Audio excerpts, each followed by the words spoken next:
토마스 제퍼슨은 하나님의 섭리나 구원 계획에는 관심이 전혀 없습니다. 그의 관심은 인간의 이성과 자유의지에 뿌리를 두고 있습니다.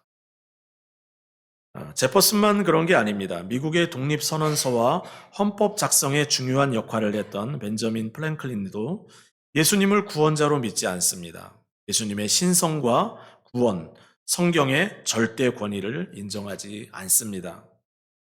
그러면서도 본인은 그리스도인이라고 이야기를 합니다. 미국의 4대 대통령이었던 제임스 메디슨도 명목상의 그리스도인이었을 뿐 교회 출석도 하지 않고 공개적으로 신앙을 표현한 적도 없습니다. 역사학자들 중에는 제임스 메디슨을 그리스도인으로 생각하지 않는 사람들이 오히려 더 많습니다. 미국 초기의 역사적인 인물들을 살펴보면 이 미국이라는 나라가 상당히 궁금해집니다. 과연 그들은 미국을 기독교 신앙 위에 세우려는 관심이 있었던 걸까요? 제가 미국에서 지내면서 이런 생각을 하게 되었습니다. 미국이라는 나라는 정말 하나님의 주권과 하나님의 능력을, 다스림을 믿는 신앙인들과 인간의 자유이성과 자유의지와 이성을 가장 중요하게 생각하는 사람들이 번갈아가며 정권을 차지하며 이 나라를 이어온 것이 아닌가 생각을 하게 되었습니다. 이렇게 생각을 하니까 미국에서 일어나는 수많은 정치적인 현안들을 생각할 때 이해가 되는 일들이 많이 있었어요. 제가 설교 초두에 미국 초기의 인물들을 거론하는 데는 이유가 있습니다. 오늘 본문에 등장하는 사두개인들이 상당히 토마스 제퍼슨이나 벤저민 프랭클린이나 이런 사람들과 상당히 흡사하기 때문입니다. 사두개인들은 그 당시 사독 계열의 제사장 계층입니다. 대제사장과 제사장들이 사두개인에 속하는데요. 그들과 귀족 가문들이 연합되어 있는 단체입니다. 그 당시 사두개인이 대부분 소속해 있던 사내들인 공회는 굉장히 앞질러 가는군요. 하나 빼주십시오, 집사님. 사내들인 공회는 그 당시 입법, 사법, 행정을 다 주관하고 있었던 강력한 기관이었습니다. 거기에 수장이 사두개인이에요. 대제사장입니다. 숫자는 많지는 않은데 이스라엘의 실제적인 권한과 권력을 소유하고 있었던 사람들입니다. 그들의 신학적 입장은 나름 보수적입니다. 구약 성경 39권 중에 5권만 인정합니다. 모세오경, 창세기, 출애굽기, 레위기, 민수기, 신명기. 모세가 기록했다고 하는 율법의 내용들을 포함하고 있는 그 내용만 인정을 합니다. 그 당시 이스라엘 사람들이 정신적 지도자로 여겼던 바리새인들은 성경 39권을 다 인정을 했어요. 그런데 그들은 모세오경만 정경으로 인정을 합니다. 뿐만 아니라 사두개인들은 바리새인들과 달리 사후 세계에 대하여 인정을 하지 않습니다. 죽고 난 후에 가는 천국과 지옥에 대하여 인정하지를 않습니다. 이유는 모세오경에 5권의 책에 사후 세계에 대한 분명한 내용이 담겨져 있지 않다는 이유입니다. 그들은 세상 사람들이 볼 때에는 합리적인 사람들처럼 보이고 굉장히 지적인 사람들로 보입니다. 바리새인들은 사후의 세계를 믿고 죽은 자의 부활도 믿었는데 이들은 사후 세계를 인정하지 않으니까 천국과 지옥도 믿지 않고 영적인 존재, 천사와 마귀의 존재도 믿지를 않습니다. 실존하지 않는다고 본 겁니다. 사후 세계를 믿느냐 믿지 않느냐는 인간의 행동과 결단에 큰 영향을 미칩니다. 바울이 그런 얘기했죠. 만약에 천국과 지옥이 없다면, 성도의 부활이 없다면 세상에서 가장 어리석은 사람들이 그리스도인이다라고 이야기를 했어요. 여러분, 죽고 난 후에 천국과 지옥이 있다는 것을 믿는 사람과 믿지 않는 사람들은 인생을 살아가는 식이 달라요. 사후 세계를 인정하는 사람들은 비단 기독교인이 아니라고 하여도 인생을 막 살지 않습니다. 태국에 가보면 그들은 불교를 믿지요. 윤회 사상을 믿습니다. 사람이 죽으면 자신이 어떻게 살았는지에 따라서 차후에 자기의 인생들이 어떻게 다시 태어나는 것을 믿습니다. 그렇기 때문에 그 사람들은 법 없이도 살 정도로 아주 순수하고 아주 깨끗하게 살아갑니다. 기독교인들이 가서 놀랄 정도로 그들의 윤리적인 삶에 많이 놀란다는 이야기를 듣습니다. 왜 그렇게 살죠? 예. 죽음 이후에 삶이 있다고 생각하는 사람들은 함부로 세상을 살 수가 없습니다. 그런데 반대로 사후 세계를 인정하지 않는 사람들은 어떤 모습으로 살까요? 이 세상에서 사는 것이 그분들의 전부입니다. 그러니까 이 땅에서 행복하고 잘 살면 그것이 전부인 거예요. 그들은 물론 법을 중요하게 여깁니다. 법이 없으면 세상이 무법천지가 되니까 법은 존중합니다. 하지만 그들은 법을 존중하기는 하지만 그들이 가장 소중하게 생각하는 것은 인간의 이성과 자유의지입니다. 그들에게 있어서 인간의 운명은 자신의 선택에 달린 것이지 하나님에 의해 결정되는 그런 것이 아니에요. 자신이 다 선택할 수 있고 자신이 다 행복을 얻을 수 있다는 거예요. 선과 악을 행하는 것은 인간의 몫이고 인간의 행복은 전적으로 인간의 선택의 결과로 보았습니다. 제가 사두개인을 생각하면서 토마스 제퍼슨이나 벤저민 플랭클린을 생각한 게 여러분 이해가 되지 않습니까? 예, 그들은 하나님의 섭리나 통치나 계획 이런 것보다 인간의 자율적인 이성과 스스로의 선택을 가장 귀한 가치로 여기는 사람들이었어요. 여러분 세상에는 이런 사람들이 얼마나 될까요? 어림잡아 절반은 이렇게 살아가지 않겠습니까? 사두개인들은 하나님의 율법을 근간으로 하여 스스로의 의지로 좋은 것을 선택하며 행복한 삶을 지상에서 살면 된다고 믿었어요. 그들이 로마 정권과 가까이 지냈던 이유도 여기에 있습니다. 사후 세계가 존재하지 않는데 뭐하러 가난하게 고통스러운 인생을 선택하며 삽니까? 로마에게 적당히 충성하면서 로마가 보장해주는 종교적인 울타리 안에서 부자가 되어 살아가면 그것으로 충분한 삶, 그것이 사두개인들이 꿈꾸며 살았던 삶입니다. 그들은 실제로 예루살렘에서 큰 권력을 가지고 있었어요. 제사장이라고 하지 않았습니까? 성전에서 이루어지는 모든 제사의 수익은 자기들이 가져가는 거예요. 6월절이 되면 예루살렘에는 이스라엘 전역에서 사람들이 몰려옵니다. 그곳에서 양을 돈 주고 사고 비둘기를 사고 돈을 환전하며 큰 돈을 만지는 기간이 6월절입니다. 그런데 그들의 행복을 방해하는 불청객이 있습니다. 예수님입니다. 예수님은 성전에 등장하여 양을 매매하는 사람들을 꾸짖으셨어요. 내쫓으셨습니다. 돈 바꾸는 자들의 테이블을 뒤엎으시고 비둘기 파는 자들의 의자를 둘러보셨습니다. 적어도 성전만큼은 거룩해야 하는데 적어도 성전만큼은 하나님의 뜻이 이루어져야 하는데 강도의 소굴이 되었다고 말씀하시고 시장판이 되었다고 분노하시며 화를 내셨습니다. 그런데 여러분 그 모습을 보면서 똑같이 화를 내는 사람들이 있습니다. 사두개인들입니다. 자신들의 비즈니스와 행복을 파괴하는 것이 못마땅했어요. 이 사건 바로 이전에 바리새인들이 세금 문제로 악한 의도로 예수님께 시비를 걸었던 거 기억하십니까? 오늘 본문에는 사두개인들이 예수님께 사람을 보냅니다. 목적은 동일합니다.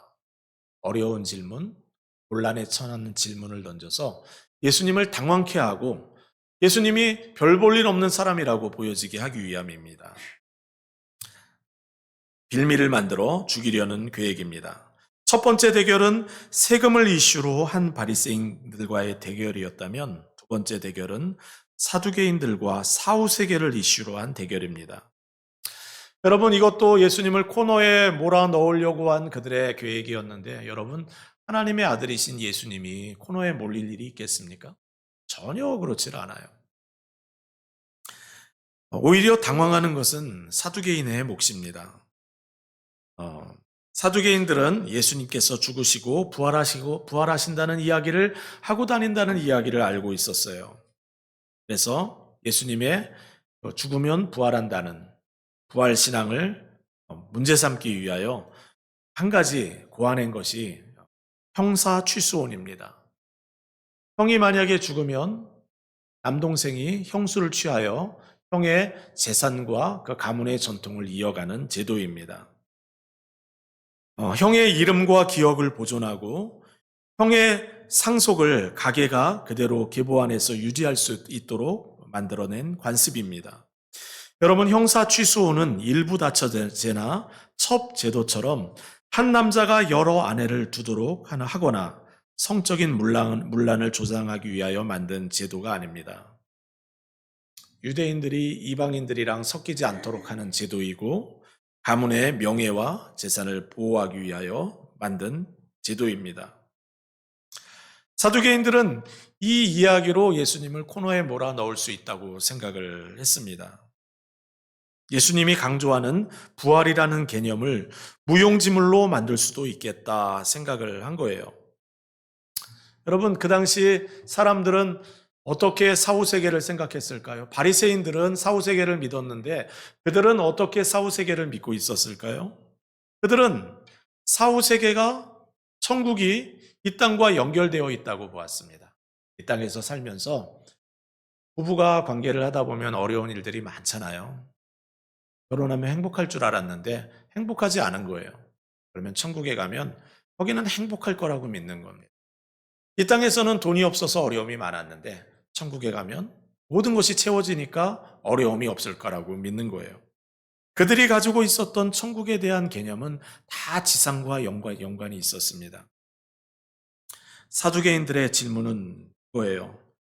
7형제가 결혼을 하게 되면 천국에서 여인도 죽고 7명 다 죽으면 과연 이 여인은 누구의 아내가 되겠느냐?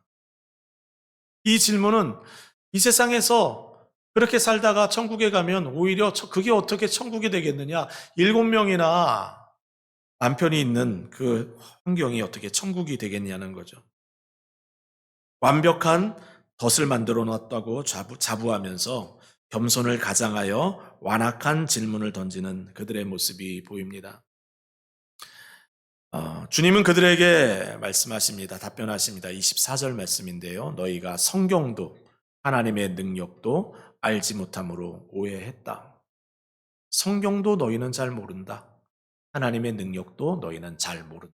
이야기를 하셨어요. 여러분, 성경은 사두개인들이 나름대로 가장 박식하다고 믿는 부분.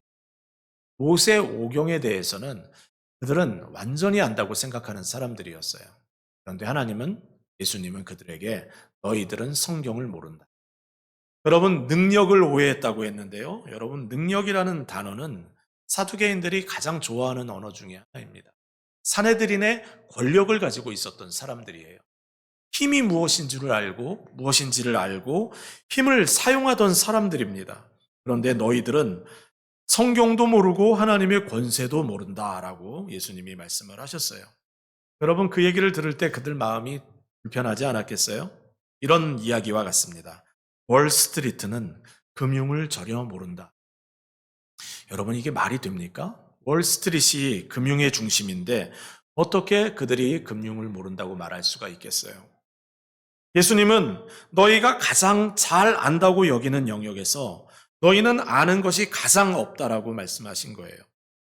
너희들은 신앙의 체계의 핵심이 되고 중심이 되는 영역은 모르고 주변 자리와 사소한 내용에서 그런 것들만 알고 있다. 너희들은 중심에서 길을 잃었다라고 말씀을 하십니다.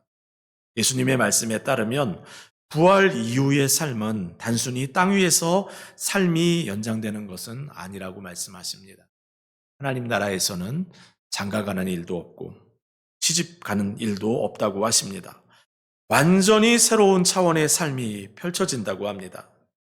우리는 이 세상에서 살다가 죽으면 천국에서 그토록 그리워하던 부모님을 만나고 배우자를 만나고 그럴 것을 기대를 하며 그리움을 지우려고 합니다. 또 어떤 사람은 그렇게 이야기를 합니다. 천국에 배우자가 있으면 그곳이 어떻게 천국입니까? 이렇게 이야기하는 사람들도 있습니다. 그런가 하면 천국에 내 배우자가 없다면 그것이 어떻게 천국일 수가 있습니까? 라고 말하는 사람들도 있어요. 사람마다 다 천국에 대한 생각을 지상과 연결해야 생각을 합니다. 그런데 주님은 뭐라고 말씀합니까? 천국은 이 세상과 연결된 곳이 아니라 완전히 새로운 범주에 속한다 말씀하십니다. 장가가는 일도 없고 시집가는 일도 없다고 하십니다. 그리고 딱 한 가지 더 이야기하셨는데 천국은 부활 후 인간의 모습은 천사와 같을 것이다 라고 이야기를 하셨어요. 여러분, 천사와 같을 것이다 하면 여러분 좀 개념이 잡혀요? 천사를 언제 만나봤어야죠. 천사가 어떤 존재인지 모르는데 천사와 같을 것이라고 하니까 그저 영적인 존재인가 보다 생각할 뿐이지 뭔가 확실하게 오지가 않습니다. 애벌레가 나비가 되는 것 같다 이렇게 비유할까요? 이게 비유가 되겠습니까? 그러니 이해가 되지 않으니까 사람들은 죽음 이후의 삶에 대하여 다 궁금해하기는 하는데 다 질문을 갖고 있기는 하는데 어떻게 해야 될지도 모르고 그 본질적인 질문을 꺼내놓고 대화할 줄도 모릅니다. 그리고 선택하는 것이 본인이 믿고 싶은 대로 믿는 거예요. 성경은 하나님 나라에 가는 그 길은 오직 예수 한 분뿐이라고 이야기를 합니다. 예수 그리스도를 믿고 이 세상에서 하나님과 동행하던 성도들이 천국에 들어간다고 이야기를 합니다. 그런데 이 세상에는 착하게만 살면 누구나 예외 없이 천국에 간다고 믿는 사람들이 많이 있습니다. 어떤 사람들은 환생을 생각하기도 합니다. 영화나 드라마를 보면은 환생 이야기가 참 많아요. 그런 드라마나 영화를 보다 보면 이럴 수도 있겠나 하는 생각을 하게 만드는 의도를 또 보기도 합니다. 한때는 도깨비라는 드라마가 크게 유행을 해서 많은 사람들이 캐나다의 어딥니까? 저 위쪽까지 가서 도깨비 찍었던 그 문 앞에서 사진을 찍고 오는 일도 빈번히 있기도 하였습니다. 그런가 하면 윤회를 믿는 사람도 있습니다. 하지만 인간의 근본적인 문제는 대부분의 사람들이 현실을 살아가는 것이 너무 바쁘고 분주하니까 이 중요한 죽고 난 이후의 삶에 대한 생각을 뒤로 덮어버리고 생각조차도 하지 않는다는 겁니다. 천국을 준비하는 일에는 미련하리 많지 계획도 없고 행동도 거의 하지 않으며 살아간다는 거예요. 세상에서 살아가는 대부분의 사람들은 그런 면에 있어서 사두개인들 같습니다. 그런 그들에게 예수님은 성경으로 천국이 어떤 곳인지를 설명하십니다. 중요한 것은 주목해야 되는 것은 예수님이 천국을 설명할 때 그것을 과학적으로 설명하지도 않고 경험적으로 설명하지도 않았다는 거예요. 이 이야기는 과학적으로 설명해서 이 부활신앙을 갖는 게 아니라는 말씀이에요. 경험적으로 이야기를 해서 누가 천국에 갔다 왔다고 이야기를 해서 부활신앙을 갖게 된다는 것이 아니라는 말씀입니다. 부활신앙은 말씀에 근거를 하고 있고 하나님의 능력으로 주어지는 것이기 때문에 주님은 이 부활에 대하여 사후세계에 대하여 과학적인 경험적인 접근을 하지 않습니다. 그러면서도 주님은 그들의 잘못된 내세관을 바로잡아 줍니다. 잘못된 것을 잡아주는 방법이 천국은 이런 것이 많이 있는 곳이야 라고 이야기를 하지 않아요. 물론 예수님은 천국을 잘 설명할 수 있는 분이세요. 그런데 천국에 뭐가 있다고 길게 장황하게 이야기를 하지를 않습니다. 오히려 그곳에 없는 것만 이야기를 해요. 많은 것이 있다고 이야기를 하면 사람들이 오해하거든요. 이 세상의 개념들을 가지고 천국을 이해하려고 노력을 합니다. 그러니까 그렇게 하지 않고 천국에 없는 것만 이야기를 합니다. 이런 것과 같아요.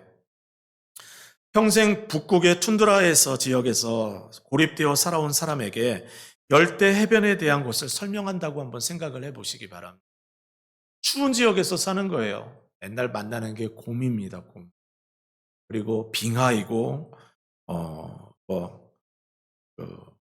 살에 애는 듯한 바람이고, 눈입니다. 그런 사람들에게 어떻게 야자수, 모래사장, 물고기, 조개 껍질, 산호 이런 걸 설명할 수가 있겠어요. 이런 거는 오히려 거꾸로 설명하는 게 편합니다. 그곳에는 눈도 없고 봄도 없고 빙하도 없고 사래에는 바람도 없습니다. 예수님이 사두개인들에게 설명하는 천국에 대한 설명이 이와 같습니다. 천국에 무엇이 있다는 것이 아니라 천국에는 결혼도 시집가는 일도 장가가는 일도 없다고 하십니다. 그리고 한 가지 그들의 중요한 잘못을 하나 끄집어서 알려주시는데요. 이 방법이 참 놀랍습니다. 그들이 모세오경의 박사라고 했잖아요. 그런데 그들이 잘 알고 있다고 생각하는 출애굽기 3장 6절 말씀을 끄집어서 이야기를 했습니다. 거기에 이런 내용이 있어요. 또 이르시되 나는 내 조상의 하나님이니 아브라함의 하나님, 이삭의 하나님, 야곱의 하나님이라. 이 말씀을 예수님이 오늘 본문에서 인용하고 있는데 여러분 여기서 가장 중요한 것은 제가 확장해서는 동사의 시제입니다. 나는 아브라함의 하나님이었다가 아니에요. 나는 야곱의 하나님이었다가 아니에요. 그들이 죽고 그들의 인생이 끝난 게 아니라고 말씀을 하시는 거예요.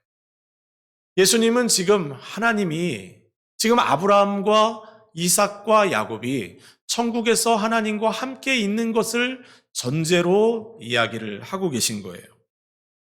그들이 오해했는데 성경을 제대로 몰라서 잘못 해석했는데 적당히 오해한 게 아니라 크게 오해했다라고 말씀을 하셨어요. 그러며 주님이 말씀하십니다. 하나님은 죽은 자의 하나님이 아니라 산 자의 하나님이다. 예수를 믿고 죽은 수많은 사람들이, 하나님을 믿고 따르던 수많은 사람들이 죽음으로 끝난 것이 아니라 이 세상에서의 삶이 이 세상에서 끝나고 단절되어 버린 것이 아니라 저 천국에서 하나님과 함께 영원한 생명을 함께 누리고 있다라는 말씀을 예수님이 지금 하시고 계신 거예요. 우리가 기억할 게 있어요. 천국을 생각할 때 이 땅에서 것으로 막 연장해서 생각하려고 하면 이상한 천국을 그리게 돼요. 나를 중심으로 하여 내가 불행하게 생각하던 모든 것들이 천국에 있을 것으로 생각을 해요. 천국은 그런 곳이 아니라는 것입니다. 천국은 하나님의 사랑과 하나님의 섬김과 우리를 가장 선하신 하나님이 다스리시는 우리가 이해할 수 없는 곳이에요. 그런데 여러분 이 땅과 천국이 연결된 것은 딱 하나가 있어요. 그것은 하나님과 우리가 누리는 친밀함입니다. 하나님과의 릴레이션십, 이것 하나 외에는 연장되는 것이 없어요. 2차 세계대전 직후에 혼란한 시기에 교회를 대표하여 복음의 메시지를 전했던 존 베일리라는 목사님이 이런 말을 남겼습니다.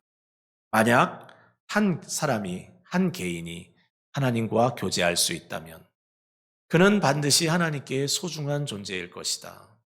그리고 하나님께 소중한 존재라면 그는 반드시 하나님의 영원성에 참여하게 될 것이다. 하나님이 정말로 다스리신다면 자신의 눈에 그렇게 보배로운 것을 어떻게 폐기할 수가 있겠는가? 그럴 수는 없다라고 이야기를 했습니다. 천국에 연결된 것은 하나님의 친밀한 교제, 그것 하나만은 영원할 것이라는 말씀입니다. 사후세계에 대하여 궁금해하는 우리 모두가 견고하게 붙들어야 하는 지식이 이거예요. 천국과 지옥은 있다라는 사실입니다. 그리고 주님을 따라 신앙생활을 하는 성도들은 천국에서 영원한 생명을 누리며 산다라는 이 사실을 견고하게 마음속에 붙들어야 합니다. 연세대학교에서 물리학을 가르치시는 임성일 교수님이라는 분이 계십니다. UC 버클리에서 공부한 분인데 미국 유학을 올 때만 해도 하나님을 전혀 믿지 않던 분이셨어요. 미국에 와서 정착을 하는데 여러분 미국에 오면 교회의 도움을 받는 일들이 많이 있잖아요. 교회 성도들을 통해 뱅크 어카운트를 열고 차를 구입을 하고 집 렌트를 얻기도 하고 아파트 보증을 서주기도 하고 도움을 받으며 미국 사회에 정착을 하게 되었습니다. 고마우니까 교회에 나오기 시작했어요. 한 6개월 열심히 다녔습니다. 6개월 다녔는데 이제는 그만 갈까 하는 생각이 드는 거예요. 왜 그 생각이 들었냐면 양심이 교회를 계속 다니는 것을 허락하지 않는 거예요. 과학자로서 예수님의 부활을 믿는 게 이게 믿겨지지가 않는 겁니다. 어떻게 사람이 죽었다가 다시 부활하여 영원한 세상에서 천국에서 살 수 있겠냐? 이것이 믿어지지가 않는 게 가장 큰 고민이었습니다.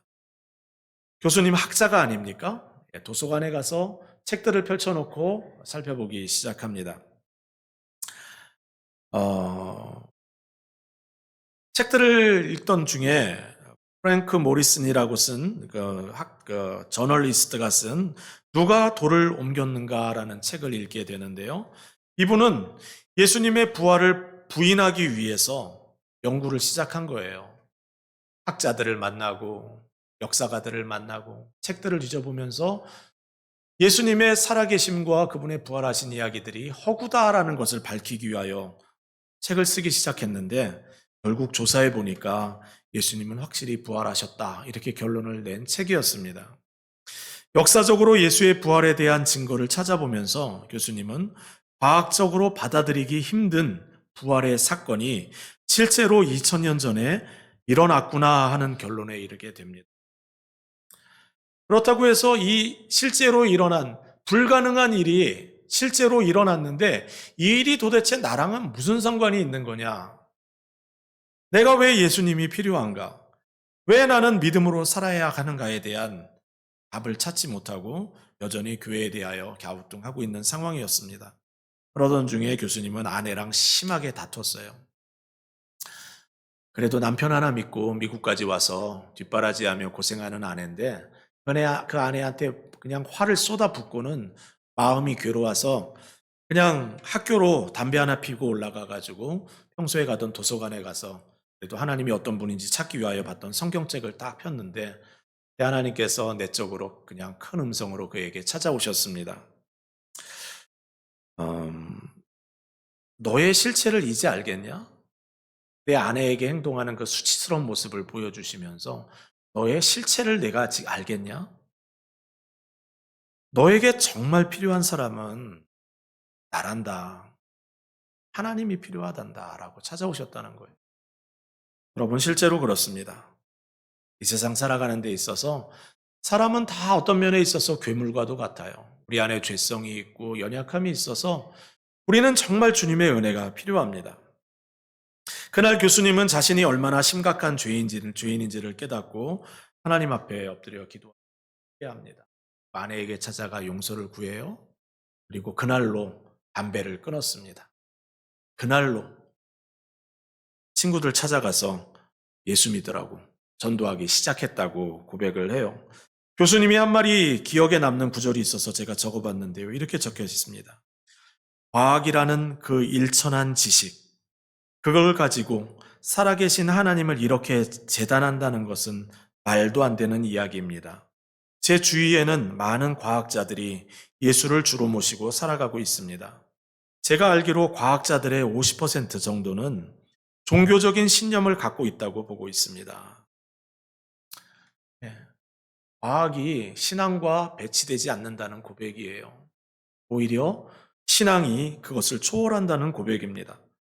연구 활동을 하면서도 본인은 신앙에 큰 도움을 받았다고 고백을 해요. 물리학 교수니까 연세대에서 물리학을 가르치다가 어려운 문제가 있으면 늘 하나님 앞에 엎드려 기도한답니다. 하나님 모르겠어요. 풀어주세요. 여러분, 우리가 만나는 인생의 수많은 문제들을 우리의 지성과 우리의 능력으로 풀리지 않는 일들이 더 많아요. 그런데 하나님 앞에 엎드려 하나님 풀어주세요. 하나님 알게 해주세요 하면 하나님이 도와주신다는 거죠. 그는 나중에 그런 이야기를 합니다. 자신의 학문적인 성과와 그 업적에는 하나님의 그 도우심이 정말 많았다라고 고백을 합니다. 교수님은 지금도 연세대에서 후학들을 가르치고 있는데요. 그 일을 하면서 또 교회 개척도 하나 하셨습니다. 그래서 교회에서 배우는 학생들에게 신앙에 대하여 가르치시고 복음을 전하는 사명을 위하여 최선의 노력을 다하며 살아가고 계십니다. 성도 여러분, 오늘 말씀을 통하여 우리가 확신해야 되는 것 한 가지가 있어요. 예수 그리스도의 부활은 사실이라는 점입니다. 그리고 그의 죽음으로 우리 인생이 끝나지 않는다는 거예요. 죽음 이후에는 분명한 삶이 있고 죽음 이후에 우리는 천국에서 주님과 함께 영원한 생명을 누리며 살아간다는 말씀입니다. 우리도 언젠가는 주와 함께 죽고 주와 함께 살게 될 것입니다. 이것이 사실입니다. 예수를 믿는 우리 모두는 천국에서 주님과 영원한 삶을 누리며 살게 될 것입니다.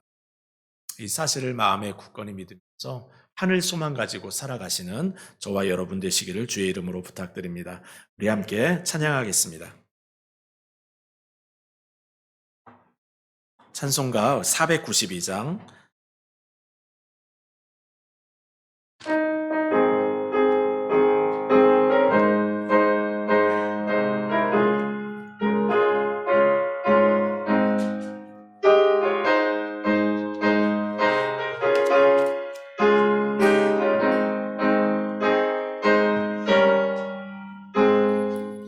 잠시 세상에 내가 살면서 항상 찬송 부르다가 날이 저물어 오라 하시면 영광 중에 나가리 열린 천국문 내가 들어가 세상 짐을 내려놓고 빛난 멸류관 받아 쓰고서 주와 함께 다스리리 눈물 골짜기 더듬으면서 나의 갈 길 다간 후에 주님 품 안에 내가 안기어 영원토록 살리로다 열린 천국문 내가 들어가 세상 짐을 내려놓고 빛난 멸류관 받아 쓰고서 주와 함께 있으리리 나 자시고 죽음 없는 날 사모하며 기다리니 내가 그리던 주를 배울 때 나의 기쁨 넘치리라 열린 천국문 내가 들어가 세상 짐을 내려놓고 빛난 멸류관 받아 쓰고서 주와 함께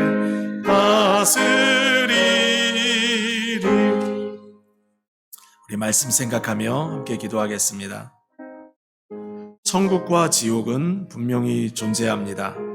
사람이 그 사실을 인정하든 인정하지 않든 천국과 지옥은 실제로 존재한다고 예수님이 말씀하셨습니다.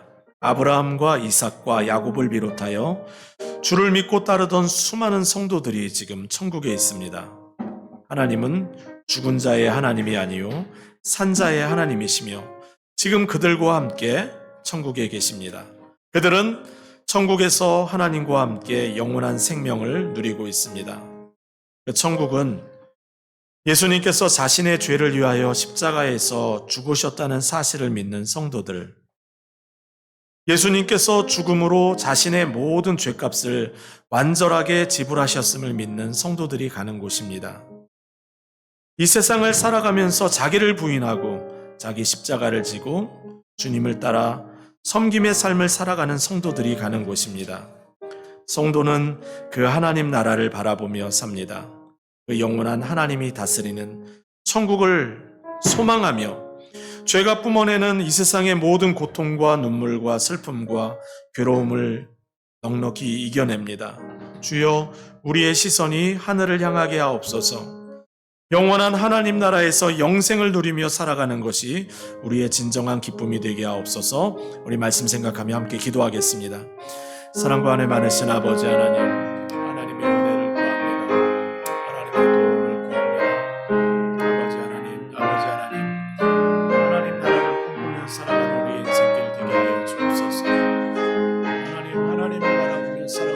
인생 되게 하여 주옵소서.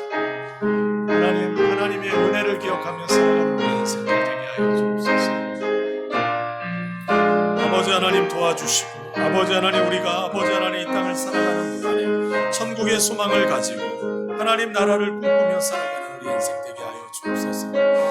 아버지 하나님 이 땅의 생각으로 천국을 아버지 하나님 생각하지 않게 하시고 하나님이 계신 영원한 하나님을 바라보며 하나님을 기억하며 우리를 위하여 우리를 구원하신 예수 그리스도를 바라보며 그 믿음으로 살아갈 수 있도록 하나님 은혜 도와여 주시고 주님 함께하여 주옵소서.